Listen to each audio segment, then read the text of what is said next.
Бэлгүүн танд юу өгсөн? Жишээрлэх эрх өгсөн болохоор та өөрийгөө бидэнд дахин танилцуулаад өнөөдрийнхөө хичээлд орцгоё. За баярлалаа. За би одоохон шеэрлээ. Ядаж ч одоо 45 нагтай ингээд ахлагаанд орсон.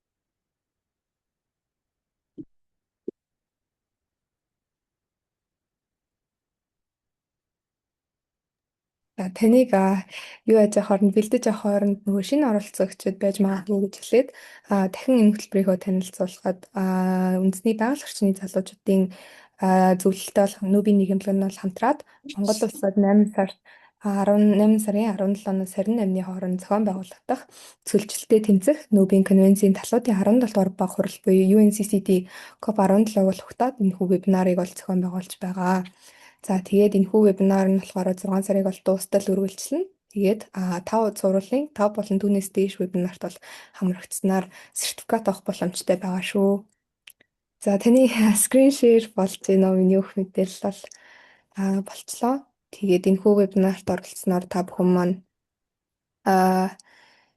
залуу мэрэгчлэлтэнгүүдээс шинэ мэдлэг мэдээлэл олж авах боломжтой. Мөн дээрээс нуур амьсгал зөвлөлтийн талаарх санал бодлоо бас солилцох боломжтой байгаа. За PPT-нд харагдаж байна. Тэгэхээр дэлгүү өнөөдрийнхөө хичээлд орцгоё. За бүгдд нь орой минь хүргэе. Цагдаа гаргаад вебинарт оролцож байгаа та бүхэндээ баярлалаа.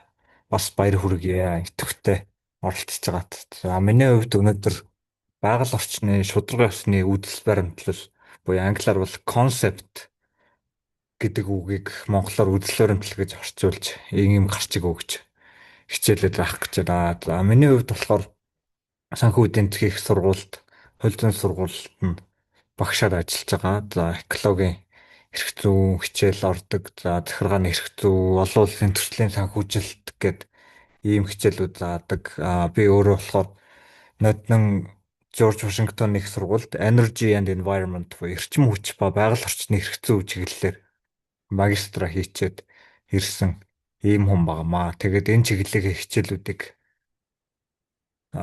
заагаад явж байгаа ийм багш байна. За тэрнээс гадна нийгмийн идэвхтэй хувьд болохоор үндэсний байгаль орчны залуучуудын зөвлөл буюу энэ вебинарыг нүүбийн нийгэмлэгтэй хамтран зохион байгуулж байгаа.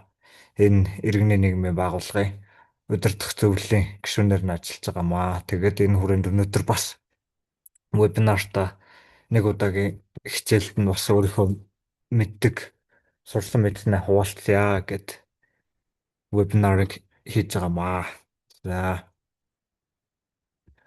вебинарт бол зөндөө олон хүн байна. Тэгээд миний өөр төсөөлснөөс ч маш олон хүн байна. Би яг дөрөв дэх цуврал гэдгээрээ бүгдээрээ бас ерөнхий ойлголтоо аваад явцсан байгаа бах гэж бодож байна. Тэгтээ бас анх удаа өнөөдөр ингээд орж ирж байгаа хүмүүс ч бас байгаа бах гэж бодож байна, найдаж байна. Тэгэхээр хамгийн түрүүнд энэ COP17 гэж юу болох гээд байгаа, яг юун чиглээд ийм вебинар хийгээд байна.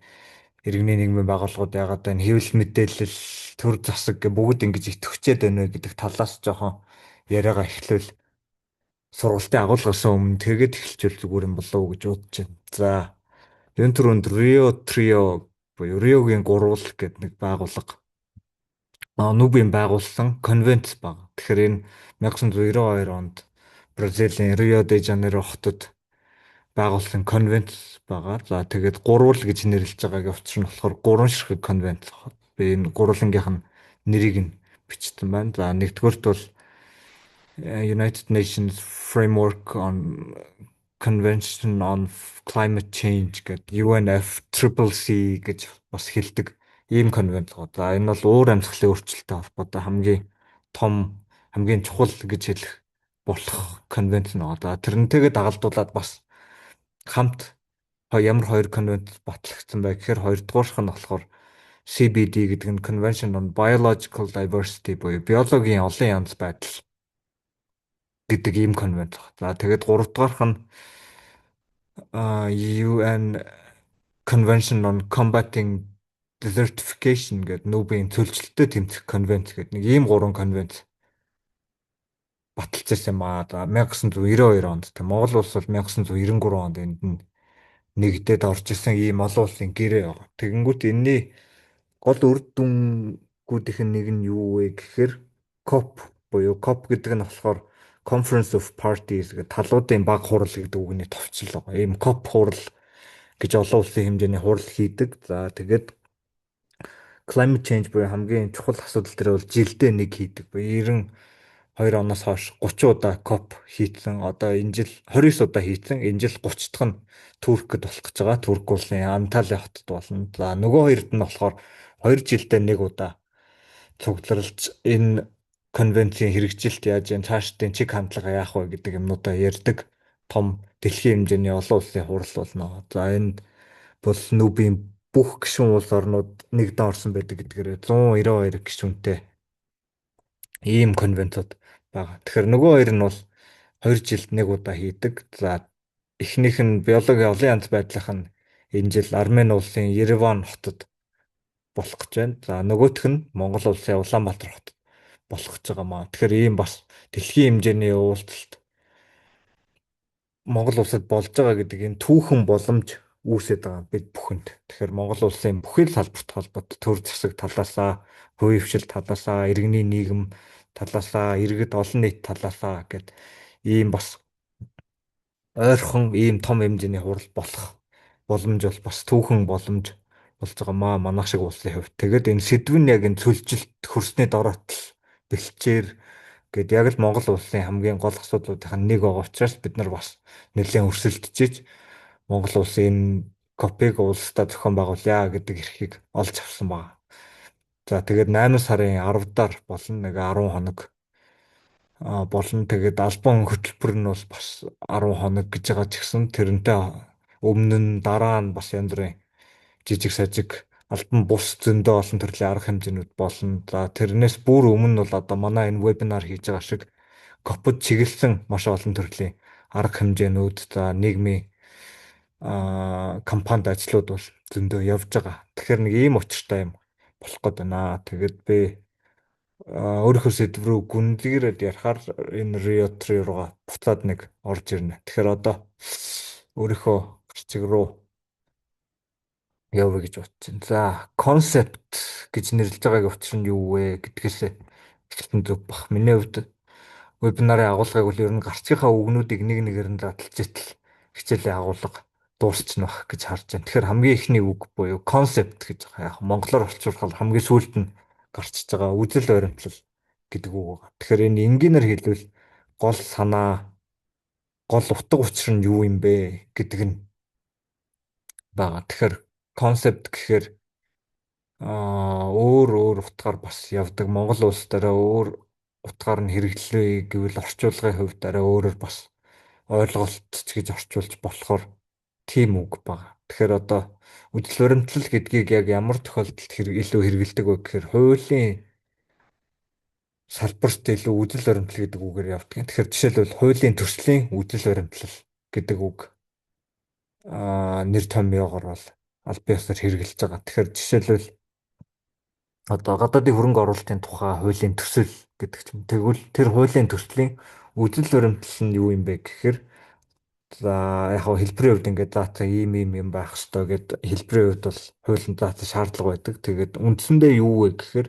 энэ хууль яг яах гээд байгаа, ямар үр дагавартай юм, энэ нь ямар эерэг нөлөөлөл үзүүлэх юм. За ингийн тулд юу хийх ёстой юм.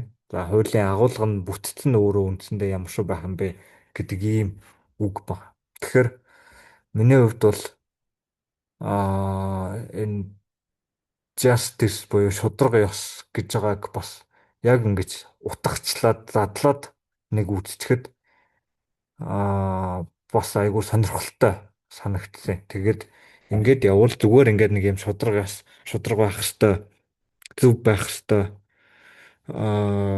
буруу байж болохгүй гэдэг ч юм уу. Тиймэрхүү юм зүгээр ерөнхийдөө ингээд ойлгомжтой хэлцүүн хувьд яриад ахаас илүүтэй бас илүү задлаад явал ач холбогдолтой болов гэж бодоод өнөөдрийн вебинараар яг үгийн сонголтын хувьд ингэж гарч эхэлж агуулгынхаа хүрээг бол ингэж хумж байгаа. Тэрнээс биш нэх хууль гэл одоо энэ конвенцэд ийм 3 конвенц байдаг, энэ тэгдэг, тэр нь тэгдэг гэх яг тийм юм ярих нэг надад ч нэг сонирхолтой сонсож байгаа та бүхэнд ч бас нэг ач холбогдол багтаа бах. Тэрийг бол үзье гэвэл интернетээр дүүрэн нөөц байгаа. Тэгэхээр зүгээр яг илүү энэ justice гэдэг ойлголтыг илүү задлж яг энэ дээр л илүү гүнзгийрч яриул зүгээр юм болов гэж бодож байна.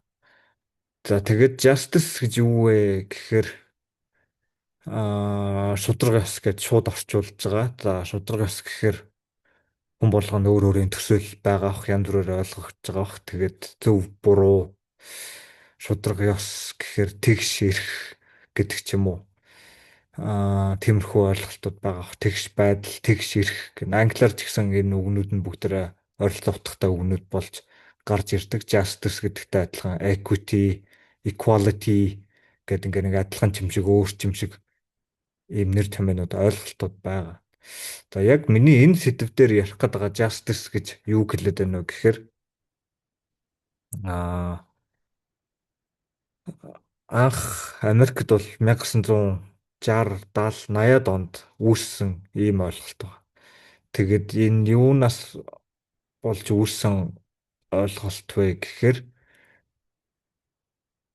1960-ад онд нөгөө иргэний хөдөлгөөнүүд маш идэвхтэй өрнөд Америкт бол хар арьснуудыг бүх төрлөөр бүх төрлийн эрхүүдийг нь бусад арьстантай адилхан болгоё.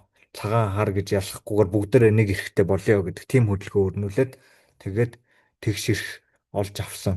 Тэрнээс өмнө нь бол сонгуульд саналаа өгж болтгоо. За эсвэл нэг ресторанд байхаар ресторанд нь харууд зөвхөн харууд ордог ресторан, зөвхөн цагаанууд ордог ресторан гэх тийм ингээ ялгаатай бүх төрлөөрөө нийгэм нь хуваагдмал байсныг ингэж нэгдүүлъя гэдэг ийм концепт явсан. Тэгээд энийг одоо цааш бэхжүүлэхийн тулд шударга ёс гэж гаргаж ирж байгаа. За тэгэхээр шударга ёс гэж юу хэлээд байна вэ гэхээр тэр процесс нь өөрөө шударга байх. За шударга байх гэдэг нь зөвхөн олонхороо шийдэх биш.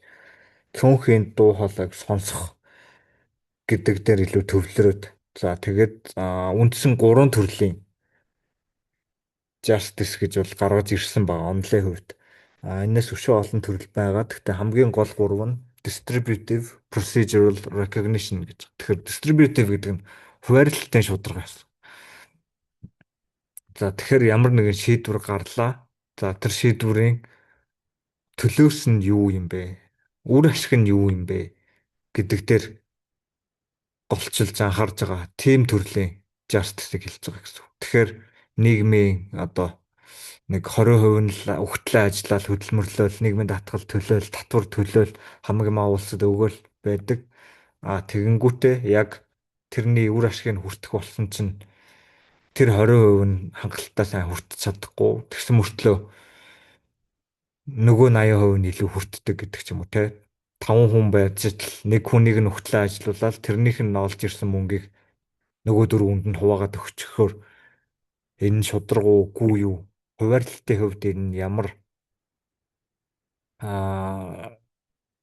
тэгш байдал хангагдаж байна уу, шударга байна уу гэдгийг ярьж байгаа тийм нэг justice байна. За арай хоёр дахь гол төрлийн justice нь болохоор procedural justice гэж байна. Тэгэхээр процессын хувьд шударга байна уугүй юу? За энэ шийдвэр гаргалтын хувьд шударга байна уу, үгүй юу гэдэгт ярьж байгаа. Тэгэхээр яг хууль руу яриад цаашаа гүндгэр бол бас нэлээд задраад ярина. Гэхдээ өнөөдрийн хувьд зүгээр энэ вебинар дээр зүгээр энгийнээр одоо яг саяны жишээн дээр л үргэлжлүүлээд ярих 5 хүн байлаа гэхэд нэг хүн өгтлээ ажиллаад цалингаа өгвөл нөгөө 4 хүн нь хуваагаад авцдаг. Энэ шийдвэрийг яаж гаргасан бэ гэхээр 4 хүн нөгөө ажил хийгээгүй 4 хүн хоорондоо яриад тохирол шийдтсэн шүү дээ. Тэгээ 5 хүний 4% гэдэг чинь олон хувьдтэй 100%, 80% нь ингээд санал нэгдээд ийм шийдвэрээ гаргацсан байна. Тэгэхээр энэ нь өөрөө шударга байна уу, үгүй юу гэдэгт төр процессын хувьд энэ шийдвэр гаргалтанд яаж байсан бэ? Тэр яг тэр хамгийн их ашиг нь хөндөгдөд байгаа. Хамаг ингээд цалингаасаа татвар төлөд байгаа хүнийх нь өөрийнх нь сандлыг авсан юм уу, үгүй юм уу гэдэг дээр асуудал дэвшүүлж байгаа тэр төрлийн justice-ийг хэлж байгаа гэсэн. За хамгийн сүүлийнх нь хамгийн ойлгож яллахад жоохон төвөгтэй төрлийн justice нь болохоор recognition justice буюу хүлээн зөвшөөрөх justice гэж байна. Тэгэхээр за одоо ингээд ямар ч үсэн шударгаас ингээд жоохон яриад явсан чинь нөгөө нэг тэр хөдөлмөрөө мүлжүүлээд байгаа нэг нөхөр чинь гой би ер нь ингээд яагаад та дөрвийн өмнөөс хамгийн маа ингээд хохироод ах хэвээр та дөрвийн төлөө л ингэж хамгийн маа яагаад ах хэвээр шударга биш байна гэд ингэж энийг хүлээн зөвшөөрөхийг recognition буюу одоо face ID not recognized гэж утсан дээр гарч ирдэг ш. Тэгэхээр ингээд танихгүй байна гэсэн үг ш. Тэгэхээр энийг нь ингэж таньж зөвшөөрч хүлээн зөвшөөрөхийг хэлж байгаа тэр төрлийн justice-ыг хэлж байгаа. Тэгтээ энэ зүгээр ингээд за тийм байна гэд өнгөрөхөөсөө илүүтэй за тийм байна одоо энийг яаж залруулах уу гэдэг рүүгээ явна гэсэн үг. Тэгэхээр шууд distributive буюу хуваарлалтайгаа уялдуулаад за одоо энэ нэг хүн ингээ өнгөрсөн хэдэн 10 жил ганцаараа л ингээ юм хийгээд исэн байна. Одоо нөгөө дөрөв нь илүү юм хийя. За тэгээд энэ хүнд илүү их үр ашиг нь хүртээ. Одоо ингээд мөнгө аваад 20 аваад тэгэл бүгд тэгшэрх боллоо, шудраг боллоо. Ингээд бүгд амар сайхандаа жаргалаа гэдэг цэг тавиад төгсөхөөс илүү за энэ хүн энэ үдий олон жил илүү хохирж исэн юм байна. Илүү хөдөлмөрлөж исэн байна. Илүү хичээж исэн юм байна. Одоо нөгөө дөрөв нь илүү хичээх юм байна. Нөгөө дөрөв нь ингээд гаргаж ирж тэр дөрвийнхөө асуудлыг бас энэ хүний эрх ашигт нь нийцүүлж явах хэрэгтэй юм байна. Энэ хүнийг илүү дэмжих хэрэгтэй юм байна. Илүү гаргаж ирж дээш нь тавьж давуу эрх олох хэрэгтэй юм байна гэдэг тэр төрлийн justice-ыг хэлж байгаа. За тэгээд энэ justice гэдэг судлал нь өөрөө ингээд ийм онлын хувьд ийм гурван юм гаргаад ирсэн байна гэдэг чи өөрөө бас нэлээд шинжлэх ухааны хувьд хөгжсөн байна. Тэгээд энэ justice гэдэг нь өөрөө салбар дундын ийм чиглэл болж байгаа судалгааны чиглэл. Яг шинжлэх ухаан гэхээр яг аль нэг шинжлэх ухаан шууд харьяалагдах биш. Одоо ингээд сая би маш энгийн жишээ ярихад л айгүй олон төрлийн асуудлууд хөндөгдөж байгаа. Тэгэхээр улс төрийн нийгмийн хамгааллын за тэгэнгүүт нийгмийн хамгаалал гэхээр шууд нийтийн удирдлага за мэдээж хууль эрх зүй за эдийн засаг за тэгээд арьс өнгөний асуудал гэхээр антрополог гэдэг чи одоо нийгэм судлал биш ээ юу гэсэн үг шүү дээ түүхэн хүний тухай судлал гэсэн үг. За тэгээд социолог буюу нийгэм судлал за тэгээд тухайн улсын түүх гэдэг ингээд айгүй олон чиглэлийн салбаруудыг дамнсан. За ингээд ийм чиглэлийн хүмүүс ингээ юма бичээд эрдэм шинжилгээний ажлуудаа хийгээд явхаар энэ нь өөрөө энэ justice гэдэг чиглэлд хөгжөхөд хөв нэмрээ оруулаад явж байгаа ийм зүйл байна гэсэн үг. Тэгэхээр энд distribution procedural recognition гэдэг би яг энэ дэр ингээ энэ гурвыг нь гаргаад тавьчихсан байгаа. Энэ гурав дээр хамгийн гол төрлийн justice-ууд нь байгаа. Тэгэхээр энэ дэр оруулаагүй бас өөр зөндөө олон төрлийн шударга ёсууд байдаг. Шударга ёс гэдэг нь өөрөө ийм олон төрөл байд юм гэсэн үг. За одоо жишээлбэл нэгэнд дурдвал intergenerational justice гэж байгаа. Тэгэхээр үе хоорондын шударга ёс гэж байгаа.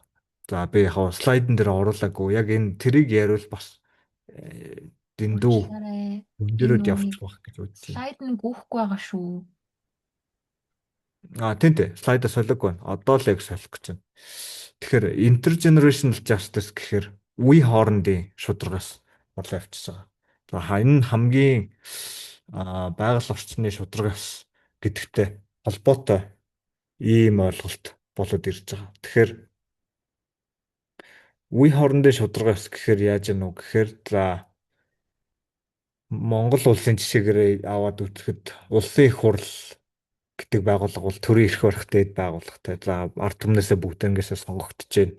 Саяхныг хүртэл 76 байсан. За 76 нь 3 сая хүндээ хүрэхгүй байна гэдэг үндслээр 126 болгосон. За 126 хүн тэнд бидний хувь заяа улс орны ирээдүйг шийдэд байна гэсэн үг. За тэгвэл тэр хүмүүс нь өөрсдөө сонгогдохдоо саяны энэ төрлийн injustice-ууд бүгдээрээ орно. За дээр нь нэмэх нь үе хоорондын шударгаас буюу тэнцээ байгаа хүмүүс яг залуу хүмүүсийг төлөөлж гин үгүй юу? Тэнд байгаа хүмүүс бол бүгдээрээ дундаж насна гэд үтгэхэд 40 гаруй. За тэгээд тэр дотроо бас залуу гишүүд нь арай хүч багтай, шинээр сонгогдсон хүмүүс нь арай гишүүдэд гаргалт нөлөөлөл муутай.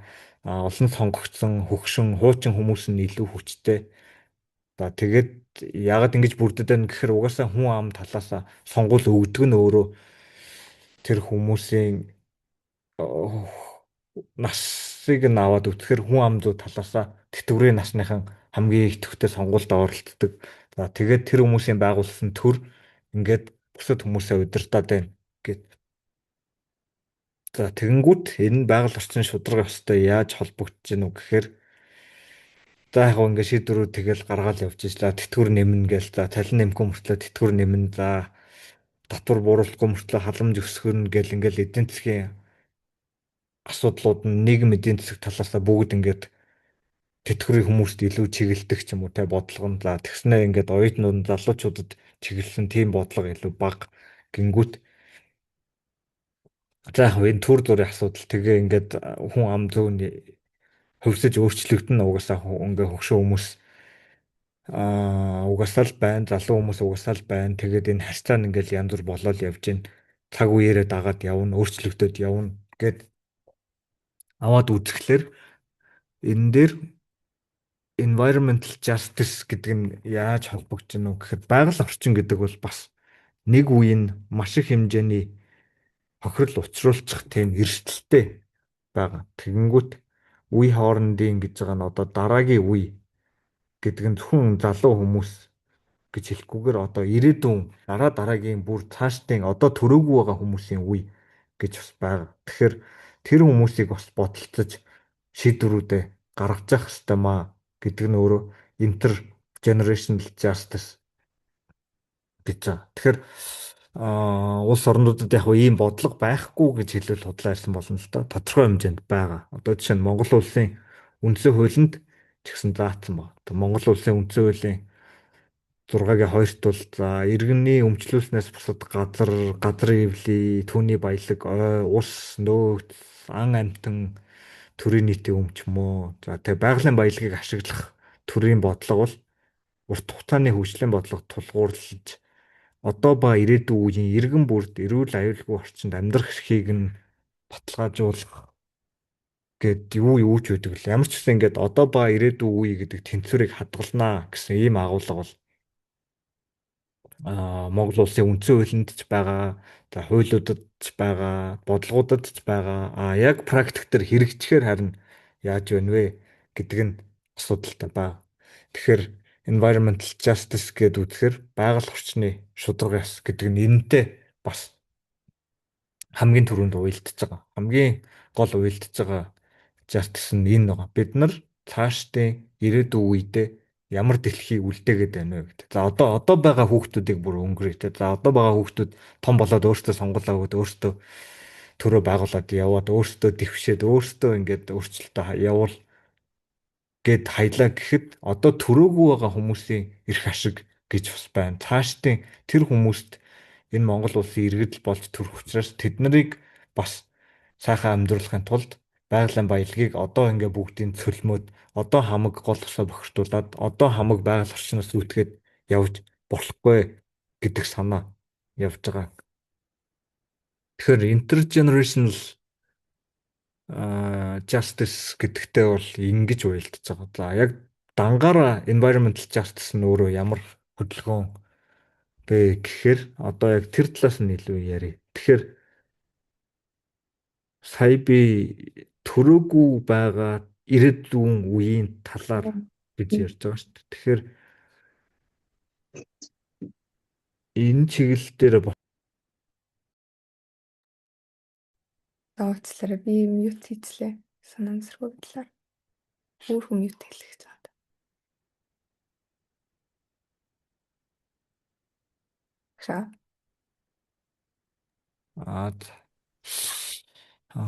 за тэгэд юун дээр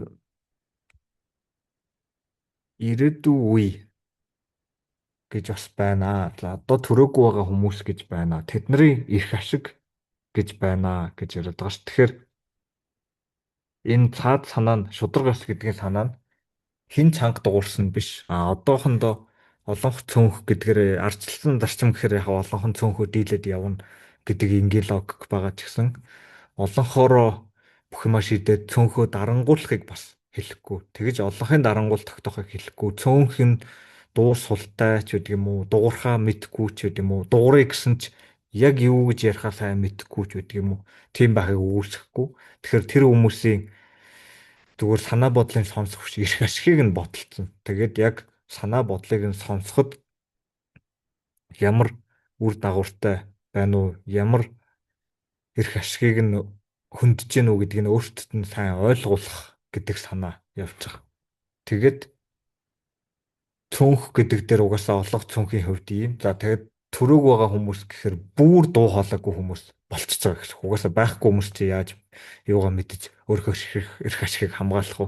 Тэгэхээр шудраг ёс гэдэг нь энэ дуурч чадахгүй зүйлийн төлөө дуурах гэдэг тэр үндсэн үдэл баримтал яваад байгаа маа гэсэн. Тэгэхээр байгаль орчны хувьд ч гэсэн яг энэ үдэл баримтлал. Байгаль орчин гэдэг бол өөрөө амьтай, эрхтэй, халдшгүй юм эрхтэй. За амьтны хувьд бол зам ёсны эрхтэй гэж тодорхойлдог ийм нэг том цогцлбор ойлголт ба. За тэгэд энэ зүйл өөрөө өөрийнхөө төлөө дуурч чадахгүй. Бид нар харин хүмүүс шудраг ёсыг эрхэмлэж энэ зүйлийн төлөө өмнөөс нь дуурах хэрэгтэй маа гэдэг санаа явуулдаг. Тэгэхээр Монгол улсын хувьд бол түүх уламжлалаа хараад үзвэл угаасаа л бусад өөр төрлийн соёл иргэншлиг бодвол нүүдлийн соёл иргэншил бол байгальтайгаа тахилцсан шүтэлцээтэй байгалаа хүнддэгдэг тийм соёлтой, тийм уламжлалтай, тийм ухамсартай ард түмэн байсан. Тэгэхээр яг тэрнтэй бол шууд нийцж байгаа ийм орчин үеийн ойлголт баг. Тэгэхээр гол усаа хайрлах ёстой. За тэр гол ус өөрийнхөө төлөө дуурч чадахгүй байлаа гэд тэр гол усыг бохирдуулаад хамаг усыг нь яг одоо ашиглаад байгаль орчинд бүр эргэж үүсэхгүй нөхөж баршгүй тийм гар зурцруулж болохгүй гэдэг санаа явж байгаа гэсэн. Тэгэхээр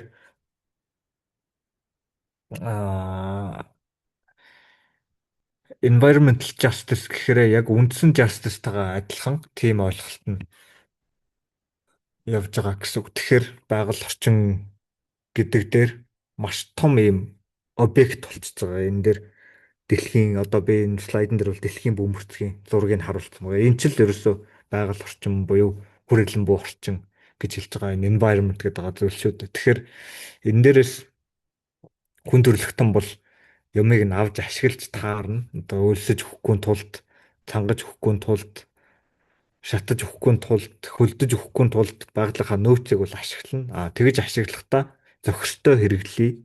Нэгдүгüүрт байгалаа өөрийг нь хайрлая. Хоёрдугаарт хүмүүс бид нар өөрсдөө хэн нь яаж хэрэглээд хэн нь яаж хохирол амсаад байна вэ гэдэг тэр санаа явж байгаа гэсэн. Тэгэхээр би буцаагаад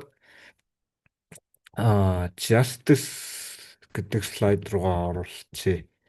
Тэрэн дээр буцаагаад одоо environmental-тайгаа холбоод ярихад Монгол улс хамгийн их баялагтай, дэлхийн хамгийн баян орн, байгаль нь бол хэмжээлч их баялагтай гэх тийм одоо PR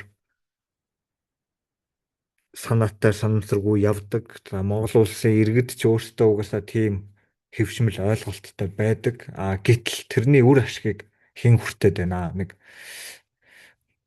30 гэр бүл гэж ярьдаг штэ. За 30 гэр бүл ингээд сайхан байгаад тэр бүх баялагийг ашиглаад байна уу? За эсвэл нэг топ 100 компани л илүү их ашиглаад байна уу? Эсвэл топ 10 уулуурхайн компани л хамаг байгалийн баялагийг авч зарж өөрсдөө хөлжөөд бусад иргэд ингээд ерөөсөө тэр үр ашиг нь хүртэхгүй байна уу гэдэг асуудал яригдчихэж байгаа. За хоёрдугаарт нь procedural justice гэхээр тэр уулуурхайн компани за яг улс орны хөгжлөө бодвол мэдээж хаач хориглох гээд байгаа юм байхгүй шүү дээ. Эдийн засгийн хөгжил бол макро эдийн засаг талаасаа уул сайхан хөгжижээвэл явандаа Монгол улс иргэд бүгдээрээ л сайхан байна гэдэг санаа. Тэгэнгүүт процесс талаасаа тэр уул уурхаа явуулж байгаа байдал нь өөрөө процессын хувьд шудраг байна уу? За тэр уул уурхайн ашигт малтамлын олборлох зөвшөөрөл олгоход жишээ нь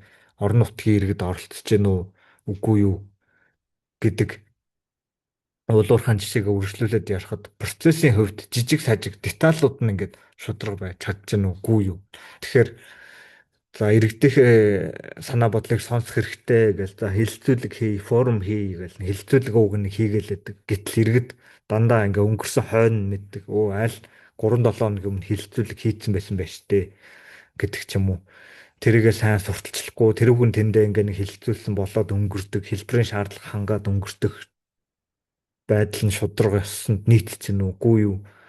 За тэгэнгүүт за сайн зарлаа. Зараа сайн түгэлээ, хүргэлээ гэж бодъё. Тэгэнгүүт яг хүн оролцох боломжоор хангаж гэнэ үгүй юу? Яг ажлын өдрийн 15 цагаас хилцүүлгээ хийнэ гэж тавьчихдаг те. Гэтэл хүмүүс өдөр тутмын амьдралдаа дарагдаад ажилдаа явбал, хичээлдээ явбал юун тэр хилцүүлэгтэйг ажлын цагаар явах. Тэгэхээр яг ингээ оройн цагаар байх ёстой юу?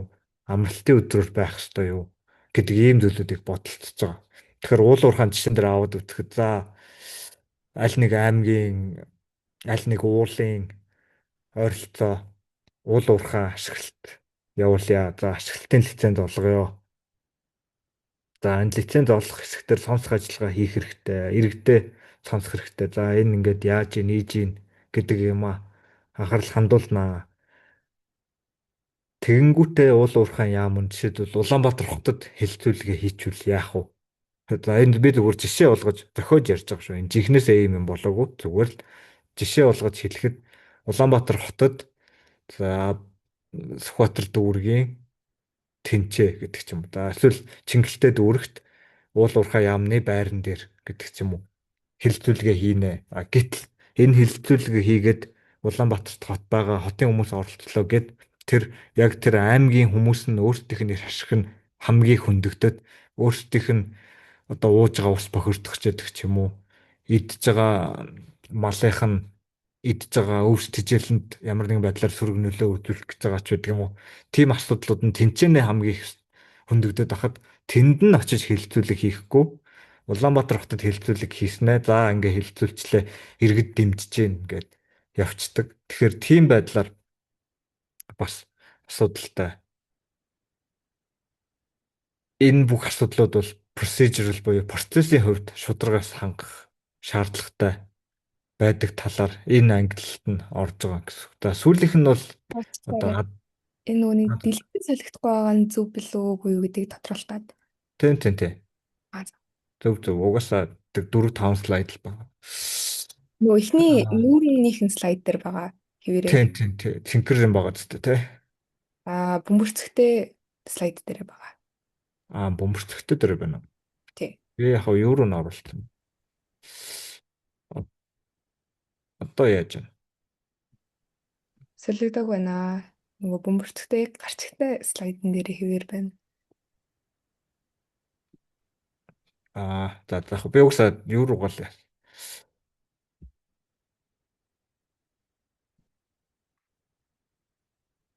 За тэгэд би уг нэг урагшлуулах биш ухраацсан багдаг. Одоо яаж юм слайд нь? Өөрчлөгдөг. Анх ямар слайд байсан яг тэр слайд нь хэвээрээ л байна. Ногоон гэсэн үг юм уу? Тийм ногоон ийм хүн юу барьсан? Тийм үү. Би уг нь За окей. өмнөх слайд руу юм болоод байгаа шүү дээ. Яа. За болохгүй бол бүр би өөр шин текст бол гаргаж ирээгүй л дээ. Тэгэхээр нэх юу өөрчлөгдөв. Баярын дүнд нь насалчлаа уучлаарай. Зүгээр recognition justice гэдээ одоо харагдаж байна уу? Үгүй яг ахаад стил ихний слайд маань харагцаар л байна. За угсаа би өөр шин текст слайд бол харуулаагүй. За тэгэд ингээд байгаль орчны шударга ёс гэдэг дээр justice гэдэг энэ англиар нь задлаад ярил яаж л бол яаж ярьж болохоор юм олон асуудлууд байгаад байгаа. Тэгээд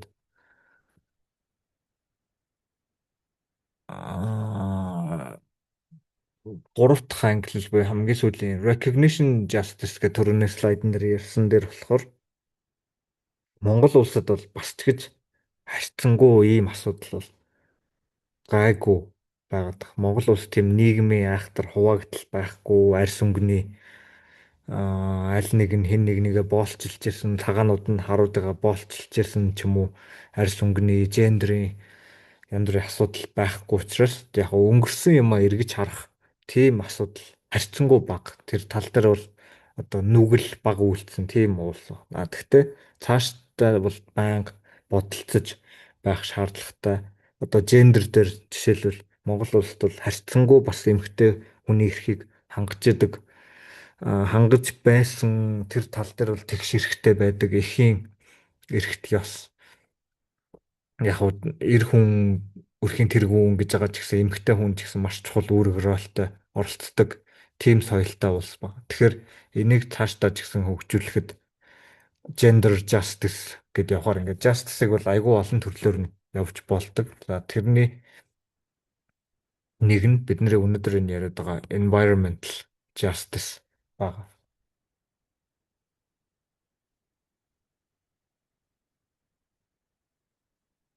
За тэгэхэд нүүбийн хувьд болохоор энэ олон улсын байгууллага одоо дэлхийн хамгийн том байгууллага гэдгээр энэ Justice гэдэг үйл хэргийг бол маш урагшлуулж өнгөрсөн хэдэн 10 жилийн турш дэмжиж явж ирсэн. Одоо ч гэсэн дэмжсээр ирж байгаа. Энийг одоо илэрлэл нь бол жишээлбэл SDG буюу тогтвортой хөгжлийн зорилгууд гэдэг 17 зүйл. Тэрэн дээр бол одоо шударга гэдэг үг бол ганц хоёр зорилго дээр нь байдаг. Яг үгээрээ ороогүй ч гэсэн бусад зорилтуудын агуулгад нь бол орсон байгаа ийм чухал сэдв болоод байгаа. Тэгээд байгаль орчин гэдэг дээр ялангуяа чухал сэдв болж энэ Риогийн гурвал буюу ийм конвенцууд аль 30 жилийн өмнө байгуулад энэ конвенцуудынхаа дагуу жил болгон ур амьсгалын өөрчлөлтийн хувьд бол жил болгон анхаарал, жил болгон хурал хийгээд жил болгон энэ дээр цаашд яаж хөгжүүлж болох уу? Яаж өнгөрсөн алдаагаа засч залруулж тэрийгэ хүлээн зөвшөөрж recognition justice хийж болох уу?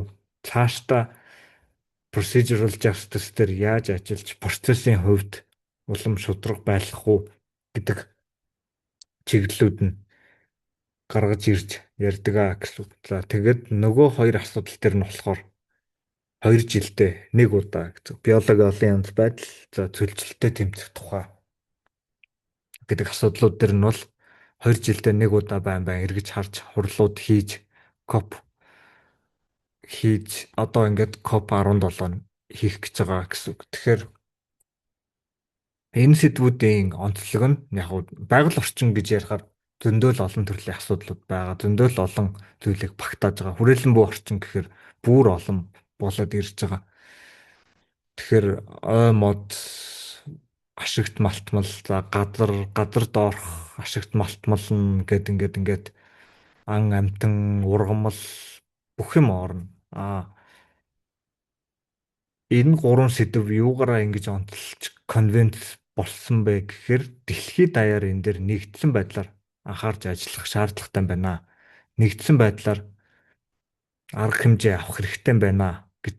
Тэгэхээр нүүбийн зүгээс юу хийгээд байна вэ гэхээр бүгднгийнх нь арга хэмжээг нь уялдуулад тэгжиж шударгаас хангах юм байна. Тэгэхгүй л тэнцээ ингээд нэг улс Европын нэг улс амар хичээгээл бүгдээрээ ундаг дугуунаал хинж пластик хэрэглэхгүй, хинж хог хаяхгүй, бүгдээрээ амтнаа хайрлал мод тариал яваад ахаар болохгүй юм байна. Энийг олон улс даяараа анхаарч ажиллах хэрэгтэй байна. Тэгжиж шударга болох юм байна. Тэгжиж бид бүгд энэ уялдаа холбоотой байгаа учраас тэрнийхээ үр шимийг зөв хүртэх юм байна гэдэг санаа яваад байгаа. Тэгэхээр ур амьсгалын өөрчлөлт гэдэг нь яг ийм нэг сэдв болчихж байгаа. Нэг улсын гаргаж байгаа нүүрс төрөгчин хий гэдэг ч юм уу бусад энэ хүлэмжийн ялгарл нь дэлхийн бүх улсад нөлөөлнө. За биологийн олон янз байдал гэж ярихаар бас адилхан. Биологийн олон янз байдал дээр бол Монгол улс жишээ нэг төрлийн шавьжийг ингээд устгах гэж бодоход бүр ингээд зөвхөн Монгол улсад байдаг нэг шавьж байлаа. За тэрийг ингээ устгалаа. Гэхэд зөвхөн Монгол улсад хамааралтай биш. Тэр шавьжааг хоололдог төрлийн илүү том шавьжнууд. За тэр шавьжнуудаар нь хоолдог мэлхий Хятад улсын нэг төрлийн мэлхий байлаа гэх. За Хятадын тэр мэлхий нь байхгүй бол. За тэгэнгүүт тэр мэлхийгээр нь хоолдог төрлийн том шувуунууд байлаа. Гэхэд Индонезийн тийм шувуунууд нь ингээд алга болно. Ингээд дамнаад маш их боломжтой сөрөг нөлөөллүүд байдаг учраас тэгж анхаарч байгаа. За тэгээ хамгийн сүүлийн энэ гурвал нэг нь болохоор цөлжилттэй тэмцэх конвенц гэж. Тэгэхээр цөлжилт хөрсний дороотл бэлчээрийн газрын дороотл гэдээ авахаар яг энэтэй адилхан ийм асуудалтай нүүр тулж байгаа гэсэн үг. Тэгэхээр Монгол улсын нэг аймгийн нэг сумын газар нь ингээ мод ургадаг байсан чинь мод баха болоод цөл болцлоо гэдэг ч юм. Тэр тэгээд дэлхийд ямар хамаатай гэх биш. Энэ дэлхийн бүх л газруудыг аль болох модтой, аль болох цөлжилтгүй, аль болох хөрсөн үр шимтэй байлгахын төлөө дэлхийд даяараа хөдлөх хэрэгтэй байна гэж байгаа. За ингээд нүүбийн хувьд нэг ийм юм хийгээд байна. Нүүб бол ингэж анхаарч ингэж ажилдаг. Бид нар одоо тэгэхээр яах вэ гэдэг дараагийн асуулт руугаа орж байгаа гэсэн. За Монгол улсын хувьд бол ингээд энэ асуудлын чухлыг нь ойлгоод олон улсад манлайлал үзүүлээд энэ дээр манайх энэ конвенцийг зохион байгуулъя. Энэ хурлыг нь энэ удааг нь манайх хүлээж авч хийя гэд. За тэгээд энэ ганц удаа бас ингээ хүлээж аваад нэг хийгээд өнгөрөх биш. Монгол улс дараагийн 2 жилийн турш даргалагч улс нь болж байгаа. Тэгэхээр президент буюу даргалагч улс нь COP18 болтол Монгол улс энэ конвенцийн дараагийн 2 жилийн турш хэрэгжилтэн дээр нь бас голлож ажиллах манлайлал үзүүлсэн чигээрээ байх ийм том үүрэг хариуцлага авж байгаа гэсэн. За олон улсын хувьд ийм байна. Үндэсний буюу Монгол улсын хувьд ийм байна. За бид нар тэгвэл одоо яг бид өөрсдөө юу хийж болох вэ? За хамгийн энгийндээ бол аль болох энэ сэдвийн тухай мэдээлэлтэй байх, оролцох. За оролцохын тулд мэдлэгтэй байх гэдэг ийм нэг 3 үндсэн үйлдэл гарч ирж байгаа гэсэн. Тэгэхээр асууж сургалах хэрэгтэй байх нь. За энэ ингээ COP17 гэдгийг тэгэхээр одоо өнөөдөр бол жишээ нь та тэр үүргээ мэдлэг чадварчуулах гэдэг үүрэгтэйгээ давхар хийгээд явчихж байгаа. Тэр үүргээ биелүүлж энэ вебинарт оролцож байна гэсэн. Тэгэхээр энэ вебинарыг дуусаад та бас мэдээж заримын хувьд мэддэг байсан юмнуудыг ярьж байгаа. Заримын хувьд анх удаа сонсож байгаа юмнууд ч агуулгын хувьд байгаа. Тэгэхээр энэ чиглэлээр гол нь та нар өөрсдөө бас бусад төрлийн justice-ууд юу байдгийм байна. За тэгээд миний яг сурж байгаа чиглэл, ажиллаж байгаа байгууллага дээр байгаль орчинд ер нь ямар нөлөөлөл үзүүлж байна. За байгаль орчинд нөлөөлөл үзүүлэх бид нар энэ шийдвэрийг яаж гаргасан бэ гэдэг талаас нь бодоод үзэхээр юу хийх ёстой гэдэг чинь аяанда гараад ирнэ гэсэн. Тэгэхээр ингээд юу хийхээ мэдэхгүй байна гэдэг нь та хэд бас хүсэлгүй, зориггүй гэсэн үг бас шууд биш жагаад. Тэгэхээр юу хийхээ мэдхийн тулд мэдлэгтэй болж аваад за тэгээд тэндээсээ өөрийнхөө чиг хандлагыг гаргаж ирнэ гэсэн. За тэгээд сурсан юмаа хэрэгжүүлэхийн тулд үйлдэл хийж таарна. За тэгээд тэндээсээ бодит үр дүн гаргаж ирнэ гэсэн. Тэгэхээр одоо манай үндэсний байгаль орчны залуучуудын зөвлөл, за нүүбийн нийгэмлэг гэд ингээд өнөөдөр бол энэ хоёрыг байгууллагыг төлөвлөлөөд их шиг нэмэх бит хоёр байна. Тэгээ бид нар бол яг ингээд ийм юм хийх ёстой байна гэдэг зүг чигээ баримжаалтсан байгаа гэсэн. Тэгэхээр бид нар өөрсдөө ингээд нэг мэдээд байх нь хангалтгүй. За аль болох олон хүмүүст энэ чиглэлээр мэдээллийг өгөх хэрэгтэй байна. Мэдээллээр хангах хэрэгтэй байна. Тэгэхгүй бол хүмүүс ингээд байгаль орчинд хайргүй байна гэж угаасаа байхгүй шүү дээ. Гол нь яаж юу хийх вэ, хаанаас нь эхлэх үү гэдэг юм ал мэдэхгүй байгаа. Тэгэхээр хаанаас нь эхлэх вэ, яах вэ, ийх вэ гэдэг дээр ингээд баг зэрэгч болтгой ойлголт өгөөд ийм байдлаар вебинаруудаа хийгээд явъя гэсэн ийм санаа ба. Тэгэхээр хамгийн гол зорилго, эцсийн зорилго нь бол оролцох. Оролцоо гэдэг нь заавал тэнцэнэ улсын их хурлын гишүүн болж иж оролцоогоо хангаж байгаа гэсэн үг биш. Бодлогын нөлөөлөл гэдгийг бол яаж хийж болно, компанид ажил хийж болно, хүн сургаж болно, өөрөө сурч болно, өөрөө сурчаад дараагийн алхмуудаа хийгээд явж болно. Тэгэхээр шударга ёс гэдгийг бол бид бүгд нийтдээ хамтдаа өөрсдөө бий болгодог зүйл шүү гэдгийг л хамгийн сүүлд нь дүгнэлт болгож хэлмээр. Тэгэхээр ингээд шударгаас гэдгийг төрөөс одоо улсын их хурлаас за шударгаас гэж ийм юм байдгийг Монгол улсын 3 сая иргэн ийм байвал шударга болно. За байгаль орчиндөө шударга хандна гэдэг нь иймийг хэлнэ гэдэг тэр дээрээс ирж байгаа юм биш. Бид нар өөрсдөө нийлжиж шударгаас гэдгээ ойлгож за цаашлаад тодорхойлж за цаашлаад шаардлага тавьж тогтооно гэсэн үг. Тэгэхээр шударгаас тогтооно гэдэг нь улсын дээд шүүхийн ерөнхий шүүгч ч юм уу, улсын их хурлын дарга ч юм уу, Монгол улсын ерөнхийлөгч ч юм уу тэр дээрээс ирдэг тийм зүйл биш. Хууль гэдгийг яг дээрээс баталж байгаа. Хуулиа бол дагна. Гэхдээ хууль гэдгийг шударгаар батлах хэрэгтэй. Шударгаасыг бий болгохын тулд хууль гэж байх хэрэгтэй. Тэгэхээр бид нар өөрсдөө энэ оролцоон дээр шударгаас гэдгийг бий болгох, за бий болгохын тулд юу гэдгийг нь ойлгох ийм ач холбогдолтой байгаамаа. За энэ хүрээд PowerPoint-а өндөрлөе. Намайг өнөөдөр ганцаараа ярих гэсэн болохоор би 30 минутанд бараг баригдлаггүй сайхан дураараа нэлээд сунжруулад ярьчих шиг боллоо. За маш их баярлалаа. Бидэнд аюул сонирхолтой ярьж өглөө. Танд баярлалаа. Манай оролцогчдод ч гэсэн сонирхолтой байсан байх гэж найдаж байна. Би хэдүүлээ багштай талархснаа илэрхийлээд реакшн дарцгаая. Та эдэг байна уу яа шалгая гэдэг байхгүй. За. Манай оролцогчд байгаа мэнаа.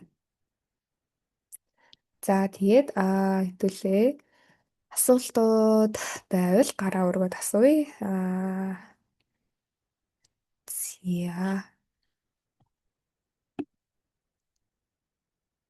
За манай оролцогчдод асуулт байгаа лу. Асуулт байвал гараа өргөе. Гараа өргөж явахгүй л шууд микрофоноо нэгээд за энэ Хуан iPhone гэнэ үү? Сайн байна уу? Орой минь төргий. За багшийн слайд нэгт солигдсонгүй. Багшийн слайдыг энэ чат руу оруулж өгч болох уу? Одоо энэ англи хэл мэддэг ч хүн байгаа, мэдэхгүй ч хүн байгаа. Надаа англи үгийг бас мэргэжлийн үг хэллэгийг бас мэдэж авч үнзгээ судалмаар байна. Нэгт асуудал нь. Хоёрт нь за санхүү эдийн засгийн дээд сургуулийн багш гэсэн одоо танай сургалтын хөтөлбөрт энэ байгаль орчин хамгаалах талаар ямар чиглэлийн хичээл сургалт ордог вэ? Танайх энэ байгаль хамгаалах чиглэлээр ер нь Монгол улстай ямар нөлөөлөл үйл ажиллагаа явуулж байна вэ? Баярлалаа.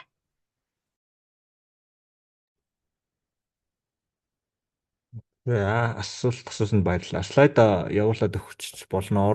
Харин чат руу харин яаж оруулах юм бол тоо. Хуваалцахын хувьд бол болно. Би зүгээр вебинар гэдэг утгаараа миний одоо яг сургууль дээр заадаг PowerPoint бол битүү тексттэй тийм хуулийн мэрэгжлийн онцлог байгаа учраас яг хуулийн зүйл залтыг хуулж тавиал энэ үг нь гэж ярьж явахаас өөр аргагүй. Энэ дээр бол би зүгээр өнгөлөг тэгээ нэг үг мүг багтай ер нь голчлоод би өөрөө яриад явчихъя гэсэн байдлаар ярьсан. Тэгэхээр би баг энэ 3 үгийг би копидод явуулчих. Тэгээд энэгээр нь та яг хайгаад явуучвал би justice-ийн төрлүүдээ бичээд явуулчих. Тэгээд хайвал баг илүү зүгээр байх. Хоёрдугаар асуултын хувьд гэвэл за сургуулаа сурталчлах боломж олгосонд баярлалаа. За манай санхүү эдийн засгийн их сургууль хуульчин сургуультай болж байгаа энэ оноос. Би өөрөө болохоор Америк магистр хийхээс өмнө 20 онд энэ сургуулаа хуульчин сургууль болоогүй ч гэсэн бизнесийн эрх зүй мэрэгчлэр бэлддэг байсан. Тэгээд би тэгэхэд төгсөхөд бол экологийн эрх зүйгээ хичээл ууг нь байдаг. Гэхдээ ингээд нэг их сургуульд хичээлүүд чинь нэг заримдаа нэгдэж заримдаа нэгдэхгүй байгаад байдаг ш. Тэгээд чөлөөтэй сонгол судалдаг. Би тэгээд сонгол судалж чадаагүй, үзэж чадаагүй тэгээд өнгөрч ирсэн. Одоо болохоор манай сэдвийн хууль зүйн сургуульд экологи эрх зүй гэдэг бол заавал сонгож судлах хэрэгтэй, бүр заавал үзэх хэрэгтэй хичээлүүд тийм нэг болоод орцсон байгаа. Ерөөсөө л эрүүгийн эрх зүй, иргэний эрх зүй гэдэгтэй үндсэн хуулийн эрх зүй гэдэгтэй адилхан экологи эрх зүй гэдэг ийм хичээл заавал орж байгаа. Тэгэхээр одоо төгсөөд гарч байгаа бүх хүмүүс бол энэ чиглэлээр орж байгаа. Тэгээд бас сургууль маань намайг ерөөсөө магистр хийгээд дуурсан гуталцсан эренгүүтэл шууд дуудаал. Манайх ийм хичээл багш хэрэгтэй байна. Чи энэ сая environmental law гэдгээр төгссөн бидтэй. Чи энэ байгаль орчны эрх зүгээр магистр хийсэн байна. Чамаар хичээл оруулъя гэд тэгж холбогдчихжээ. Тэгэхээр одоо бол сая та нарт ярьсан байдлаараа би ингээд одоо төгсөж гарч байгаа бүх оюутнууд 2 дугаар курстэй миний хичээлийг үзэж байгаа. Тэгээд аль болох багаас нь бас ийм зөв төлөвшөлттэй тэ зүгээр хууль гэхээр л амтны тухай хууль гэж юм байдгийг, ой модны тухай хууль гэж юм байдгийг. Тэгээ ингэдгийг амтаа агнахын тулд ийм тусгай зөвшөөрөл авдгийг.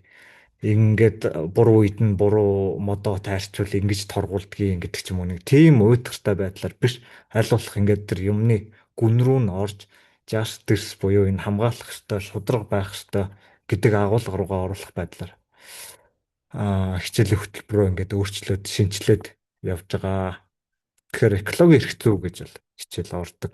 Ер нь санхүү эдийн засгийн их сургууль даяараа бол манайх хүссэн доктортой хөгжлийн зорилгоодыг нэлээд анхаардаг юм а. Бизнесийн хичээлүүд дээр ч гэсэн бизнесийн ёс зүй, санхүү удирдлага дээр ч гэсэн зүгээр хамгийн хурдан мөнгө олох нь юу вэ гэхээсээ илүү тогтвортой санхүүжилт гэдэг одоо энэ тогтвортой хөгжилтэй үйлдвэрлэж санхүүжилт гэж ямар юм байдаг вэ гэж олон улсын чиг хандлагыг илүү нэвтрүүлэхээр ер нь санхүү эдийн засгийн их сургууль даяараа бодлогын хувьд ер нь тэрийг нэлээд дэмжиж ажилтдаг. За тэгээ би энэ Justice-ийн яг төрлүүдийг нь би явуулчих. Чат руу яг одоо явуулчих. Тэгээ эндээс copy paste хийвэл зүгээр. За баярлалаа. Нэг асуулт аваад эсвэл 2 асуулт аваад өнөөдрийнхөө хичээлийг дуусгавал цаг маань нэлээд өгсөн юм байна.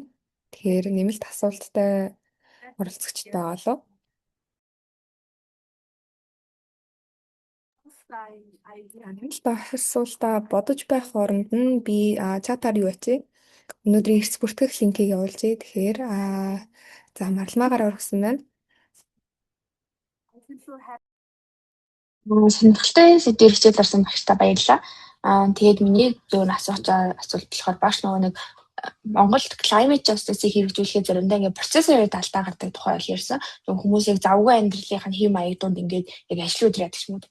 Тэгвэл багшийн хувьд одоо бид нар өдөр тутмын амьдралаа авч явахын зэрэгцээ хэрхэн одоо climate justice-ийг илүү юм мэдрэг тэ нөгөө нэг хаана юу болж байгааг юм мэддэг байх. Одоо яаж хишвэл та зүгээр гэж боддог вэ? Та бидэнд одоо ингэж яаж юу гэж зөвлөх вэ гэж асуумаар энэ багшийн үзэл бодол юм дээр.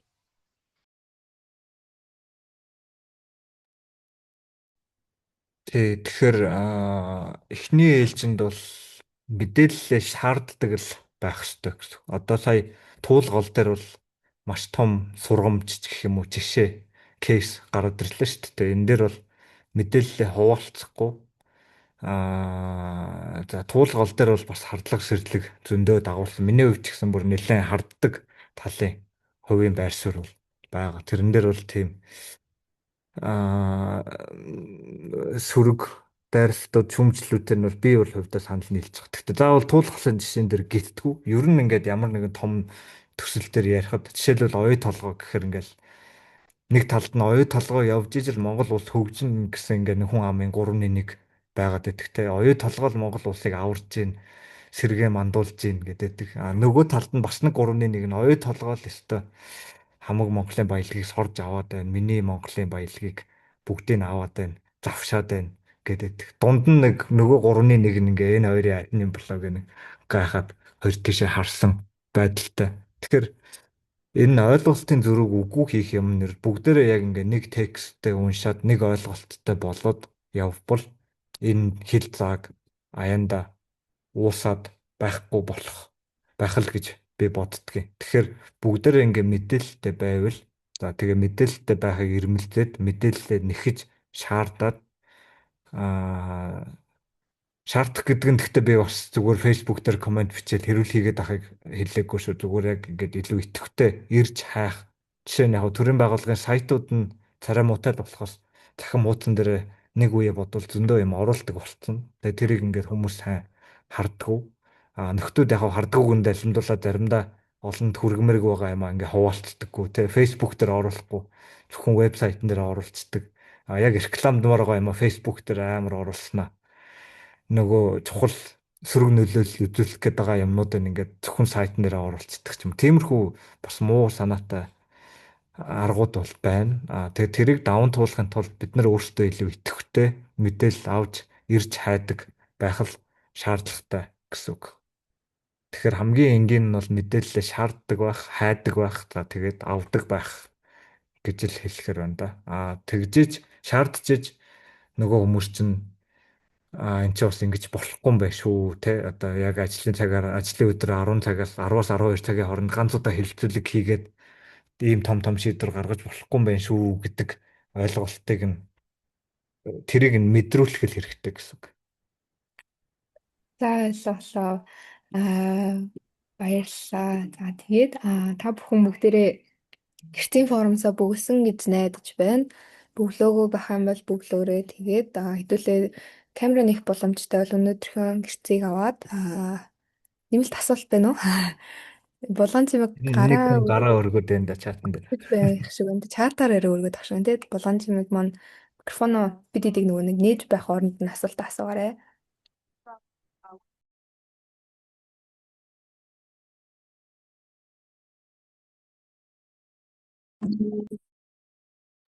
За булган чимэг маань гараа өргөжсэн үү эсвэл гараа өргөөгүй?